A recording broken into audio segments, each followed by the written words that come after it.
আছে গত 54 বছরে ওই বিশ্বাস করার মতো ওই গ্রহণযোগ্যতাটা আমাদের রাজনৈতিক দলগুলো তৈরি করতে পারেন নাই। আর একটু আগে রণ ভাই যে কথাটা বললেন এটার আমি খুব অবজেকশন জানাচ্ছি, কারণ হলো আমি কোনো দল করি না, আমার কোনো দল নেই, আমি একজন সাধারণ জনগণ, কোনো দলের সাপোর্ট করার মতো আমার কোনো ব্যাগেজেস নাই। তো আমি যে কারণে বলছি যে এটা আওয়ামী লীগের আমলে হতো, যে যে কথাটা তাদের পছন্দ হতো না তারা বিএনপি কিংবা জামাত বলে ট্যাগ লাগাতো। এই ট্যাগ লাগানোর কালচার আমার সাথে অনেক কিছু আপনার নাও মিলতে পারে, তার মানে না যে আমি অন্য দল করি কিংবা অন্য দলের সাপোর্টার, আমি কোনো দলের সাপোর্টার না। আচ্ছা, একই সাথে কেন ভয়টা পাচ্ছি হলো যে এই 5ই আগস্টের পরে যে সংস্কার যেটা দেশের জনগণ চেয়েছিল, বাট বিএনপি কিন্তু সংস্কার চায় নাই, তারা নির্বাচন চেয়েছিল। তো বাট বাকি রাজনৈতিক দলগুলো এবং দেশের জনগণ সবাই চেয়েছিল যে না, আমাদের একটা ফ্যাসিস্ট রেজিম ছিল, আগে কিছু মিনিমাম সংস্কার দরকার, এই সংস্কারগুলো না হলে যেন নির্বাচন না হয়, এবং তারপরে একটা আন্ডারস্ট্যান্ডিং আসার পরেই যে সংস্কার কমিশন। হ্যাঁ, মানে হান্নান ভাই, যে সংস্কারের কথা বলা হয়েছিল, অল্প প্যাকেজ, বেশি প্যাকেজ, মানে মধ্য প্যাকেজ, কোন প্যাকেজের সংস্কার আমরা আসলে 18 মাসে পেয়েছি? না, আমরা আমাদের আশানুরূপ পাই নাই। তো মিনিমাম যেটা পেয়েছি, একেবারে যেটা মিনিমাম, সেটা হলো ওই জুলাই সনদ, মিনিমামটা। তো এখন আমি যদি জিজ্ঞাসা করি যে কোনো বাংলাদেশে একজন নাগরিক হিসেবে, আচ্ছা এই যে জুলাই সনদে যে সংস্কারগুলোর কথা বলা আছে, এর ভিতরে একটাও কি আছে যেটা খারাপ? আর দ্বিতীয়ত হলো আমার একটা কথা, যে সংবিধান সংবিধান এই কথাটা বারবার শুনছি, এই সংবিধান এই কথাগুলো তো আমরা গত 16 বছরে এত বেশি শুনেছি, এবং আমার জীবন দশায় আমি দেখেছি যে যে সকল সরকারের জনগণের সাথে কানেকশন কম থাকে, জনগণের উপরে আস্থা কম থাকে, জনগণকে ভয় পায়, তারা শুধু সংবিধান নিয়ম কানুন এই বিষয়গুলোর কথা বেশি বলে, এই ভয়গুলো বেশি দেখায়। তো বিএনপি তো কেবল শুরু করলো, আমার তো ধারণা বিএনপির সাথে পপুলার সাপোর্ট আছে। তো এই সংবিধান কেন? সংবিধান অনুযায়ী তো শেখ হাসিনা এখন প্রাইম মিনিস্টার, উনি তো কিছুদিনের জন্য ইন্ডিয়া বেড়াতে গেছেন দলবল নিয়ে, তার প্রেসিডেন্টকে রেখে গেছেন, এবং 29 সাল পর্যন্ত থাকবেন। আর যদি আমরা সংবিধানকে সাইডে রাখি, তার মানে একটা জুলাই বিপ্লব হয়েছে, তার মানে একটা ইন্টারিম গভর্নমেন্ট ছিল, যেগুলো সবগুলোই সংবিধান বিরোধী, তার মানে একটা নির্বাচন কমিশন করা হয়েছিল নতুন করে, যেটাও সংবিধান বিরোধী, তার মানে একটা নির্বাচন হয়েছিল। আমরা যদি সংবিধান করি, সবগুলোই তো বিরোধী, সংবিধান বিরোধী।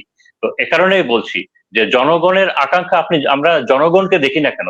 জনগণ তো এই সংস্কারটা চায়। এখন আমি যে গণভোটের বিষয়ে আসি, আমি পৃথিবীর ইতিহাসে কোনো দেশে দেখি নাই, বাংলাদেশেও দেখি নাই, যে একটা গণভোট হয়ে গেছে, গণভোটের পরে গণভোটের রায় নিয়ে আবার আইন আদালত করা হচ্ছে, আবার সংসদ গরম হচ্ছে।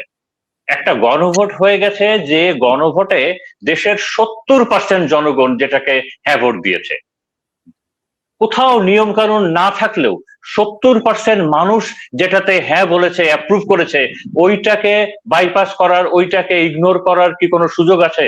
নাই। এটা আমাদের সংবিধানেও নাই, পৃথিবীর কোনো দেশে আমি দেখি নাই এটা। গণভোট হয়ে যাওয়া মানে সেটা হলো ফাইনাল, এইটার পরে এইটা নিয়ে আইন আদালত, এইটার পরে সংসদে আবার নতুন করে আলোচনা, এটা আমি দেখি নাই। আমরা কি নতুন কোনো হিস্ট্রি তৈরি করতে যাচ্ছি?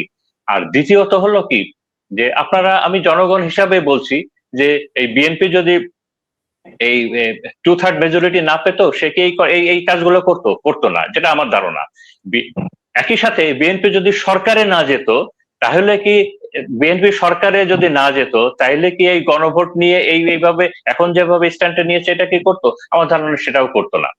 তো এ কারণেই আমি আমি খুব দৃঢ়ভাবে বলতে চাই যে এই গণভোটটা হ্যাঁ হয়েছে, এটা জনগণের দাবি, এবং এটাকে আর কোনো বাহানা না করে, আইনের কাঁধে, আদালতের কাঁধে বন্দুক না রেখে, আদালতের কাছে বন্দুক রাখলে কি হয়, সে সাফার তো বিএনপি করেছে ওই বিচারপতি খায়রুজ্জামানের তত্ত্বাবধায়ক ইস্যুর ক্ষেত্রে। তো ওই রকম যেন আর কিছু না হয়, এটা জাস্ট স্ট্রেট ফরওয়ার্ড সংসদে এটা মানে আপনারা এন্ডোর্স করে নিয়ে আমরা যেন এই গণভোটটাকে এন্ডোর্স করে নিই। আর দ্বিতীয়, এটা একটা লিগ্যাল ইস্যু, দেশের সব মানুষের একটা প্রাণের দাবি এটা, এবং যে কারণেই তারা ম্যান্ডেট দিয়েছে। তো এ কারণেই বিএনপি কেবল শুরু করলো, শুরুতেই জনগণের একটা প্রাণের দাবিকে নিয়ে এভাবে খেলাধুলা হচ্ছে কেন? একই সাথে আমি এটাও বলতে চাই যে বিএনপির শুরুটা ভালো হয় নাই, আমরা আরো ভালো আশা করেছিলাম, কারণ অনেক দিন পর একটা গণতান্ত্রিক সরকার আসলো। তো একটা ভালো আশা করেছিলাম। দুর্নীতি চাঁদাবাজিটা বন্ধ হয় নাই, দ্রব্যমূল্য এখনো বাড়তির দিকে আছে। আমরা যদি দুইটা রোজা কম্পেয়ার করি, গত রোজার সময় দ্রব্যমূল্য অনেক কম ছিল আমরা জানি। তো একই সাথে যে অর্থনৈতিক যে চ্যালেঞ্জ গুলো আছে, এসব আবার আমরা যেটা আফসার স্যার বললেন যে সব জায়গাতে দেখলাম যে প্রশাসক নিয়োগ করা হচ্ছে। আমরা যে তরিকাতে বাংলাদেশ ব্যাংকের গভর্নরকে বাদ দিতে দেখলাম, যে তরিকাতে আইসিটির যে প্রসিডিউরকে যে তরিকাতে বাদ দিতে দেখলাম, একই সাথে আমরা দেখলাম, এটা খুব অবাক করেছে আমাদেরকে, যে দুর্নীতি দমন কমিশনের সবাই পদত্যাগ করলেন। কেন পদত্যাগ করলেন, কোন বাধাতে কিংবা কিসের জন্য? এই বিষয়গুলো তো অ্যালার্মিং। বিএনপি তো কেবল শুরু করলো, আবার সবগুলো ভিসি পরিবর্তন হচ্ছে। তো এগুলো ভালো সিমটম না।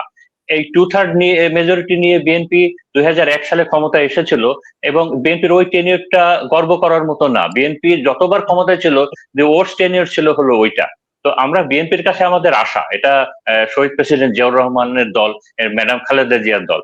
তো আমি বিএনপির সাফল্য কামনা করি, বাট বিএনপি যেন জনগণের দিকে চিন্তা করে এই জনগণের ইস্যু, গণভোটটাকে কোনো ধরনের ইফ অ্যান্ড বাট এর ভিতরে না নিয়ে স্ট্রেট ফরওয়ার্ড এটাকে যেন এন্ডোর্স করে নেয়।